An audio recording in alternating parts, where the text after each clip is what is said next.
chers amis internautes, bienvenue sur Guérit TV Monde et merci à l'hôtel méditerranéen qui nous accueille dans le cadre de l'enregistrement de cette émission. Facebook, YouTube, Snapchat, voilà autant de réseaux sociaux qui captivent l'attention et qui malheureusement font bien de victimes. Raison pour laquelle votre émission Zéro à la loupe porte sur le thème perte de valeurs civiques et morales, promouvoir l'éthique sur les réseaux sociaux. Et pour en parler, j'ai à mes côtés Dr Maoutonji Bokodaro. Il est le président de l'ONG FAIT. Docteur, bonjour. Bonjour. Et merci d'avoir répondu présent à notre invitation.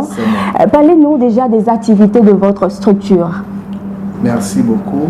Bonjour à tous les amis internautes.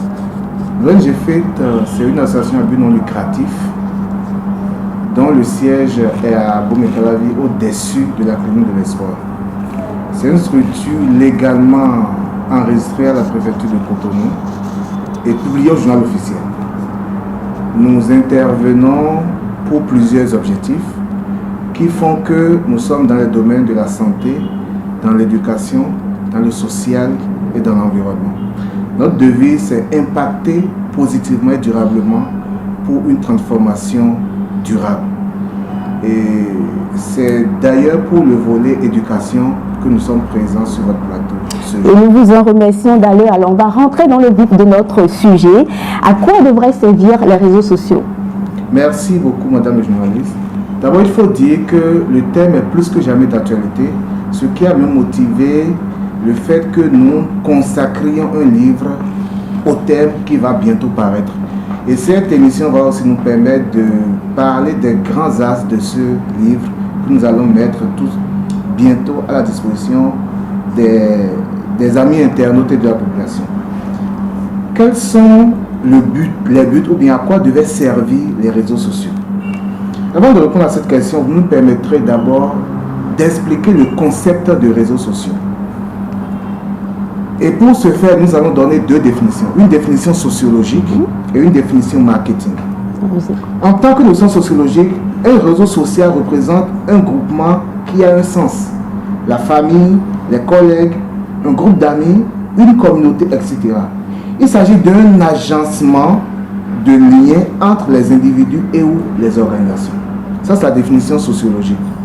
Dans le cadre d'une approche marketing, les réseaux sociaux, le terme réseaux sociaux, désigne généralement l'ensemble des sites internet permettant de se constituer en réseau d'amis ou de connaissances professionnelles et fournissant à leurs membres des outils d'interface, d'interaction, de présentation et de communication. Les réseaux sociaux les plus connus sont Facebook, Twitter, WhatsApp, Instagram, YouTube, Snapchat, etc. Cette précision était utile avant de revenir sur votre question qui est de savoir le but des réseaux sociaux. Pour répondre à cette question, nous allons lire mot pour mot le standard de Facebook et je vous fais lecture. Notre mission est de donner aux utilisateurs la possibilité de rendre le monde plus ouvert et connecté. Chaque jour, les gens utilisent Facebook pour partager leur expérience, voir le monde tel que les autres le perçoivent, communiquer avec les amis et se rallier à des causes. Les conversations qui se déroulent sur Facebook reflètent la diversité d'une communauté de plus d'1 milliard de personnes. Nous souhaitons que les utilisateurs de Facebook se sentent en sécurité sur notre site. C'est pourquoi nous avons mis au point un ensemble de standards de la communauté.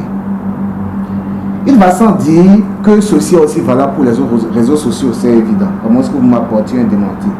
Par ailleurs, le créateur de Facebook, Mark Zuckerberg, disait, je cite, « Facebook a été créé pour une mission sociale, pour rendre le monde plus ouvert et plus connecté, pour donner aux gens le pouvoir de partager. » Fin de citation. Voyez-vous, chers amis internautes, les réseaux sociaux constituent une force, un pouvoir. Et qui parle de pouvoir doit forcément penser à but de pouvoir. C'est pour cela que les concepteurs des réseaux sociaux ont initié certains facteurs pour un peu limiter les dégâts. En principe, ils font ceci ils mettent en place des éléments pour garantir la sécurité de tous sur les réseaux sociaux, pour promouvoir le respect d'autrui, pour protéger les informations privées et personnelles, pour préserver la propriété intellectuelle et pour signaler les abus. Mais malheureusement, malgré tout ceci, nous assistons au quotidien au bafouement des valeurs civiques et morales sur les réseaux sociaux. Alors, valeurs civiques et valeurs morales, quelle notion, quelle explication on peut donner bien à ces notions? Merci beaucoup, madame la journaliste. Les valeurs civiques et morales sont des notions très importantes et le constat est que ces valeurs sont de plus en plus bafouées. Les valeurs morales sont des normes d'éthique, de savoir-être, de décence qui régissent ou qui devaient régir la vie en société. Elles s'imposent à la conscience comme un idéal.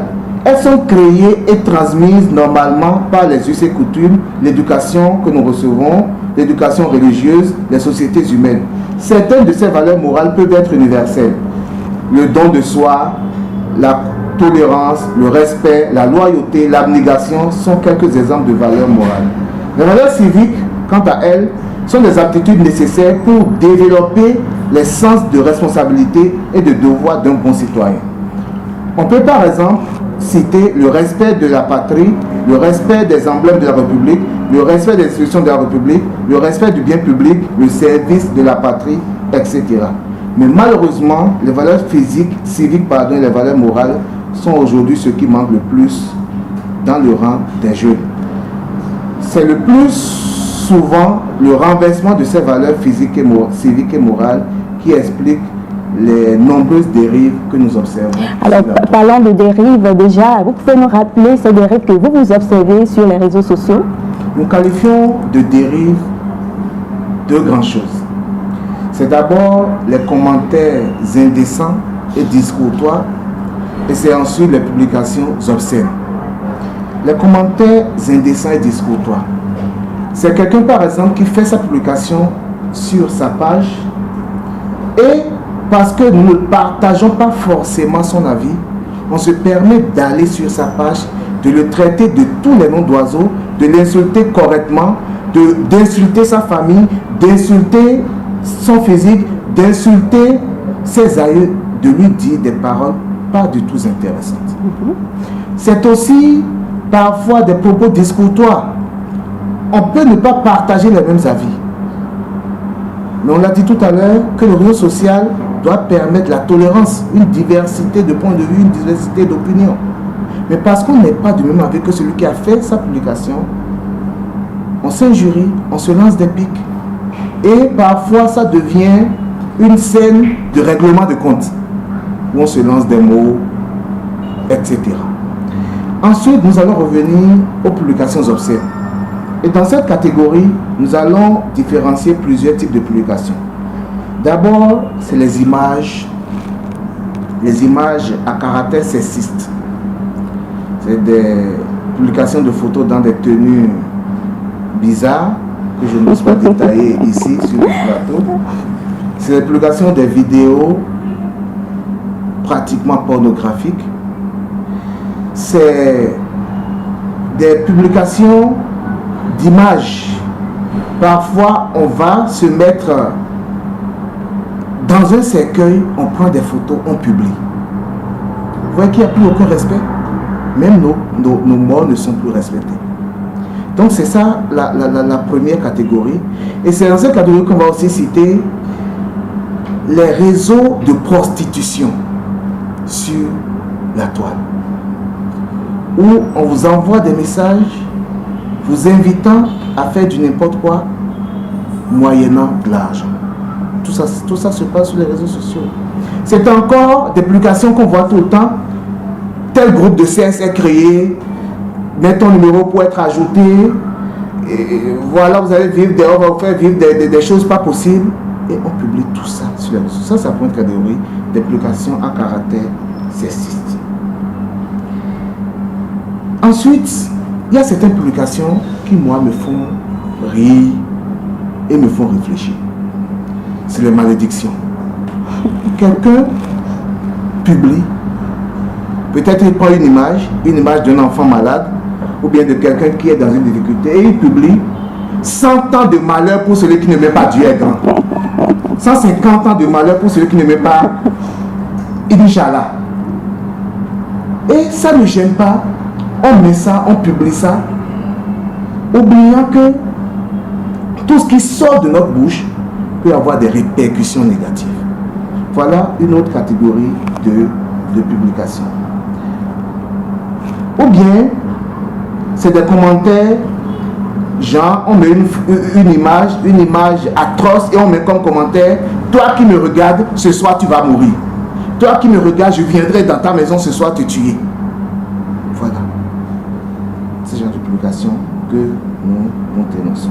Autre chose qu'on rencontre souvent, c'est les intoxications. Les publications mensongères. Dire pour vrai ce qui est faux. On peut par exemple dire, et c'est ça que nous voyons souvent, telle personne a fait telle chose avec telle autre, telle autorité s'est rendue coupable d'un tel délit, alors qu'on sait que ce n'est pas vrai. Plusieurs autorités en ont été victimes. Ou bien, un monsieur se permet de se lever pour aller publier sur la toile, vous voyez telle fille, j'ai eu des aventures avec elle. Et on prend une autre photo d'une personne nue, qu'on a peut-être piqué quelque part sur Google, bien je ne sais où. Et cette photo accompagne la publication qu'on fait pour détruire, pour nuire, pour anéantir. Et c'est justement la raison pour laquelle moi je me demande quel est le but, quel but vise, je dirais, ces internautes qui publient toutes ces images ou commentaires, etc. Nous allons y revenir, mais nous allons finir d'abord avec cette publication parce que la liste est assez longue. C'est aussi ceux-là qui mettent des images des personnes connues avec lesquelles elles ont eu par exemple des antécédents, des personnes qui sont peut-être leurs amis, leurs proches, mais pour les détruire, ils mettent telle personne est infectée du VIH, telle personne est infectée de telle maladie. Et ce qui parfois amène ceux qui sont un peu forts psychologiquement, les amène à publier leurs résultats de sérologie, toujours pour laver leur image. Vous voyez un peu là où le mal va. Autre chose. Et nous allons dire ça et dire autre chose pour finir là-dessus. C'est des publications choquantes. Publications choquantes. Des images ensanglantées. On se permet d'aller filmer un accidenté et de publier. Sans gêne. Tout en sang. Sans se mettre à la place de ses parents. Qui sont peut-être pas là, mais qui sont peut-être connectés et qui vont voir par exemple l'image de leur enfant accidenté circuler sur les réseaux sociaux. Peut-être voir l'image de leur femme. Peut-être que monsieur, c'est son épouse qui a fait un accident. Voir son image tout en sang. Et on publie ça. Aussi, oubliant qu'il y a des âmes sensibles. Des personnes qui ne supportent pas ce genre d'image. On publie ça. La fois passée, ça ne fait pas longtemps. Il y a une jeune fille qui a décompensé pour parler langage médical. Qui a fait un début de schizophrénie. Et qui s'est mise à se déshabiller en pleine rue. Elle a enlevé la chemise, enlevé le soutien-gorge, enlevé le caleçon, enlevé tout et a commencé par se coucher sur la voie et à vouloir rentrer sous des camions. Vous savez que des internautes ont pris cette vidéo et ont balancé sur la toile. C'est une pathologie. Nul n'est à l'abri, ça peut arriver à tout le monde. Et là, imaginez que demain, cette fille s'en sort. On la traite et qu'elle est guérie. Qu'elle se marie, qu'elle ait un foyer stable. Et des années après, ses enfants se connectent et voient cette image-là de leur maman. Ou bien, son mari se connecte et voit cette image de sa femme. C'est pas bon. C'est pas bon. Est-ce que je me dis, ceux qui le font, que ce soit des images d'accidents ou bien ceux-là qui souffrent et qu'on prend pour publier, est-ce qu'ils savent, que si c'était leurs parents, ils ne feraient pas ça. Si c'était leurs soeurs, ils ne vont pas faire ça. Si c'est leurs soeurs qui étaient dans cette situation, ils ne vont jamais publier. Si c'est leur moment, ils ne vont jamais publier. Donc, on pense toujours que le malheur arrive aux autres. Merci beaucoup. Ou bien, parfois, vous savez ce que les gens font? Quelqu'un est bien vivant et on l'annonce mort. On l'annonce comme mort, quelqu'un qui est vivant, en parfaite santé. Il faut ça souvent aux stars, aux artistes. C'est peut-être que c'est pour créer le buzz. On va y revenir. Et la dernière catégorie, pour en finir là-dessus, c'est ces publications d'ANAC, on publie voilà un peu le système. Hein. Voilà, je suis dans une telle organisation internationale, je suis venu en mission au Bénin, j'ai eu un malheur, j'ai perdu ma fille, et j'ai beaucoup de biens, ça m'a choqué tellement que je ne veux plus, je cherche quelqu'un à qui léguer ça. Ils te font une demande d'amis, ils viennent dans ton inbox et ils t'envoient ça. Et c'est en fait un appât pour attirer leurs pigeons. Et ceux-là qui se font prendre au jeu, c'est comme ça va commencer. Envoie de l'argent, envoie tel argent pour qu'on puisse faire les papiers. L'argent, les choses sont là en ton nom, mais il faut que la douane, etc., etc., etc. Donc un réseau d'escroquerie. Et je mets dans la même catégorie les cyber-ANAC qu'on appelle brouteurs ou gaiman. Donc voilà un peu toutes les publications indécentes, toutes les publications obscènes qui sont monnaie courante sur les réseaux sociaux. Et on peut peut-être se demander, mais ceux qui publient ce genre de choses, qu'est-ce qu'ils visent? Quel est leur but? Voilà la question qu'on peut se poser. Et c'est justement pourquoi vous allez nous répondre, n'est-ce pas? Pourquoi pas? Nous avons identifié plusieurs facteurs qui peuvent justifier ce genre de choses. Le premier facteur que nous avons identifié, c'est la dégradation des valeurs morales, le renversement des valeurs morales et des valeurs civiques. Et pourquoi c'est ainsi? C'est ainsi parce que l'accent n'est plus mis dans nos familles sur l'éducation morale. Vous savez, ce qui caractérisait l'Afrique jadis, c'est la notion de respect qui règne. Un enfant ne manque pas de respect à son aîné, c'est pas possible en Afrique jadis. Et c'est ça qui attirait les Occidentaux qui visitent l'Afrique. Vous allez voir, par exemple, dans certaines familles, même pour saluer le papa ou bien un aîné, on va même jusqu'à se courber. Jadis, il y a certaines paroles qui ne peuvent pas sortir des bouches d'un Africain. C'est pas possible. Jusqu'à ce que on ira jusqu'à dire ça sur la toile. Des années avant, on ne pouvait pas voir ça, on ne pouvait pas entendre ça. Mais aujourd'hui, on dit tout, on chante tout, on publie tout, on fait tout. Parce que l'accent n'est plus assez mis sur l'éducation. Aussi bien dans nos milieux familiaux qu'à l'école.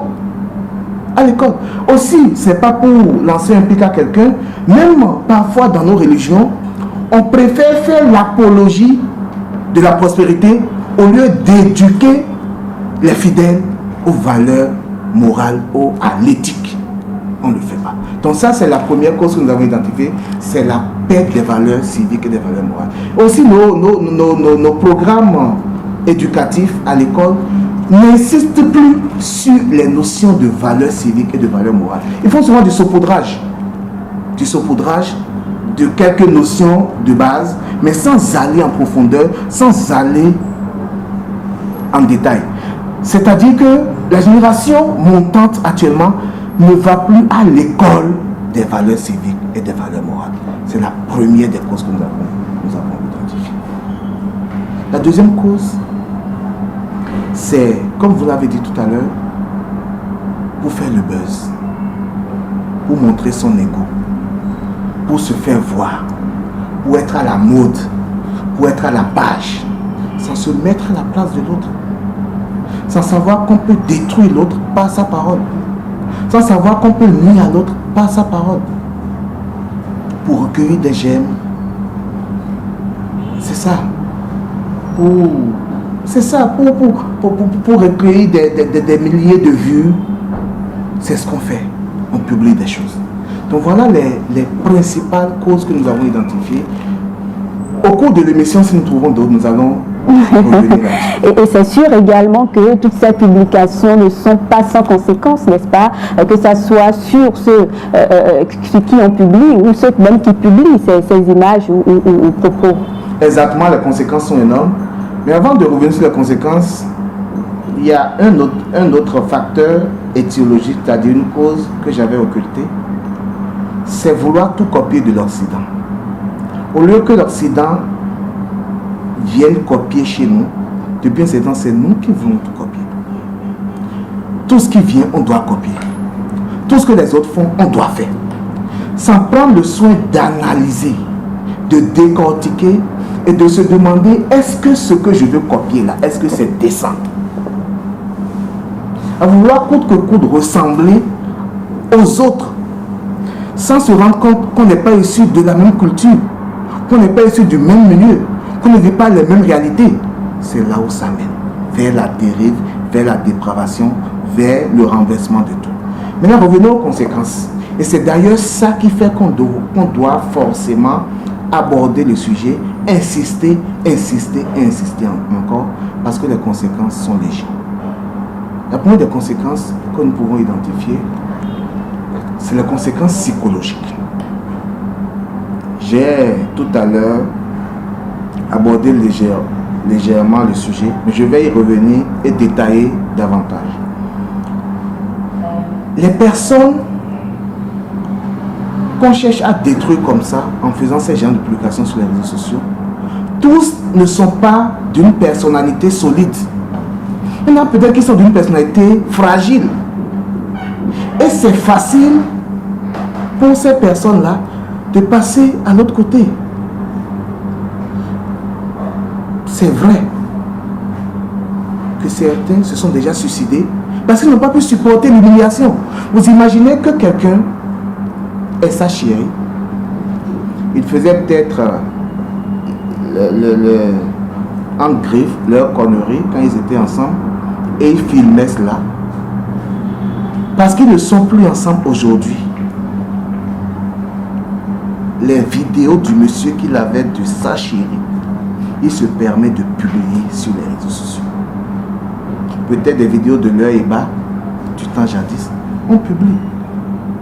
Oubliant que cette fille-là qui a vécu ça et qui voit ça à visage découvert peut être tentée de se suicider si on ne la prend pas correctement en charge. Il y a eu beaucoup d'exemples. Il y a eu plein d'exemples, que ce soit à Cotonou, à Bomé, un peu partout en Afrique. Ou bien, ce qui a défrayé récemment les chroniques, ça s'est passé au Mali. On se permet le vilain luxe de filmer une scène de viol à visage découvert et de publier sur les réseaux sociaux. C'est pourquoi je parlais tout à l'heure de règlement de compte. Vous savez ce qu'ils trouvent comme argument? Que non, que la fille lui a manqué du respect, c'est pour leur donner une leçon. Donc non seulement on commet un délit, mais on aggrave encore la situation pour exposer cette fille-là. Qu'est-ce qu'on veut? Qu'est-ce qu'on recherche? Ou récemment, il y a une image d'une dame qu'on a dit avoir surpris en flagrant délit d'adultère et on se permet de la filmer et de publier. Est-ce que nous sommes bien placés pour juger? Même si elle s'est rendue coupable de tel acte répréhensible, je suis d'accord, condamnable. Est-ce que c'est notre rôle de l'humilier de la sorte? Elle a une famille, elle a un vécu, elle a des enfants, elle a un foyer. Vous imaginez le choc? On est toujours en train de parler des conséquences. Le choc que cela représente pour l'entourage, ce choc est énorme. Donc, ces premières conséquences, les conséquences psychologiques. Tout le monde ne supporte pas. Et, je l'ai dit tout à l'heure, quelqu'un qui aujourd'hui est schizophrène, folie pour parler langage non médical, demain, par la grâce de Dieu, cette personne peut être guérie. Il viendra voir, quand j'ai décompensé, je m'étais mise nue et des gens filmaient et ont publié ça sur la toile. Voilà que sa personnalité était déjà fragile, c'est ce qui a expliqué qu'elle fasse la folie. Elle peut facilement se suicider. Et on a vu des cas. La petite fille qu'on a violée comme ça, et dont on a montré l'image, on l'a offensée 2 fois. D'abord on l'a violée, ensuite on montre. En Afrique, le viol, c'est une honte. En Occident, si tu violes quelqu'un, on te donne des leçons. À visage découvert, les filles peuvent aller se plaindre à la police, on m'a violé. Et là, le violeur a des problèmes. Mais en Afrique, je ne sais pas si c'est nos réalités coutumières qui font que on est gêné de dénoncer ça. On préfère garder ça secret. On préfère se cacher. Le sentiment de culpabilité. C'est ça, on préfère faire son deuil. Mais quelqu'un qui aurait normalement subi ça et qui aurait choisi de se cacher, on se permet de filmer, de publier. Qu'est-ce qu'on veut? Qu'est-ce qu'on veut de cette personne? Est-ce qu'on se met à la place de cette personne? Autre conséquence qu'on peut identifier, c'est les conséquences sanitaires aussi. J'ai parlé tout à l'heure des images choquantes. Tout le monde ne supporte pas le sang. Vous voyez? Je suis là, peut-être prédisposé à l'hypertension, et puis je vois une image d'un parent à moi tout en sang. Mais ça peut choquer, ça peut frustrer. Sur le champ, il peut y avoir une montée d'adrénaline. La personne peut entrer en syncope. La personne peut faire une hypertension artérielle. La personne peut faire un AVC, avec tout ce que ça peut entraîner comme conséquence. Parfois même la mort. Vous voyez comment, par notre simple publication, on peut entraîner la mort de quelqu'un? Est-ce que c'est pour cela qu'on a créé les réseaux sociaux? La réponse est non, parce qu'on en a parlé tout à l'heure. Autre conséquence, c'est les conséquences juridiques. Et nous avons cité tout à l'heure les normes que Facebook et les autres réseaux se sont fixées pour suivre un peu la progression de ces genres de publications et la censure sur les réseaux sociaux. Et en son temps, ce que les internautes ne savent pas peut-être, c'est que les réseaux sociaux vont collaborer avec la justice. C'est les peines pénales, c'est les peines civiles. Lorsque tu me diffames, et ça s'est passé, il y a eu des procès dans ce pays, parce que certains se sont permis d'écrire des conneries sur certaines autorités, qui ont dit on ne va pas se laisser, ils ont déposé plainte. Et on sait là où ça a fini. Et ça, c'est des peines pénales et c'est des peines civiles. Il y a eu un cas récent d'une personne dont je vais taire le nom, qui s'est permis d'insulter la première autorité de l'État sur les réseaux sociaux. Il a fait une vidéo. Il a proprement insulté. Il a ajouté, c'est moi tel qui t'insulte, tu ne peux rien me faire. Et ça encore, c'est le renversement des valeurs civiques. On se permet de publier n'importe quoi sur son pays. On se permet de salir sa nation. De dire pour vrai ce qui est faux sur son pays, juste pour faire le buzz. Vous voyez un peu. Mais mal lui en a pris parce que on l'a poursuivi pour outrage au chef de l'État. Il est actuellement à la prison. Il est en prison actuellement. Donc voilà un peu les conséquences. Sachez que de plus en plus, nous serons amenés à répondre de nos actes. Nous serons amenés à répondre devant la justice de tout ce que nous publions. Donc voilà un peu pour faire court. Alors je crois que nous tirons lentement vers la fin, mais vous allez quand même proposer quelques solutions, n'est-ce pas, pour l'utilisation, je dirais, assez judicieuse des réseaux sociaux. Merci beaucoup. Les solutions, c'est d'abord l'éducation civique et l'éducation morale de nos jeunes. Et ça fait partie des combats de l'ONG FIT, des combats que nous menons au quotidien. Nous devons rééduquer nos jeunes. Et aucune méthode ne sera de trop pour le faire. Nous devons rééduquer nos jeunes. Les rééduquer aux valeurs civiques, les rééduquer à l'éthique, les rééduquer aux valeurs morales, les rééduquer aux valeurs religieuses. Nous devons éviter de faire la promotion de ces genres de publications. Parce que ce qui amplifie parfois la chose, c'est lorsque quelqu'un publie et d'autres se permettent de commenter. Et de les partager. Et de les partager. Moi, quand je vois ça, je me tais et je bloque la personne qui a publié. Et je signale. Si tout le monde fait ça, je pense que ces personnes mal intentionnées seront retirées des réseaux sociaux et laisser les personnes qui savent ce pourquoi c'est destiné le faire. Les réseaux sociaux sont faits pour partager des expériences, pour partager des connaissances. Donc, l'autre solution, c'est d'utiliser les réseaux sociaux pour leur vrai but. C'est retourner au but pour lequel les concepteurs de ces réseaux sociaux les ont conçus.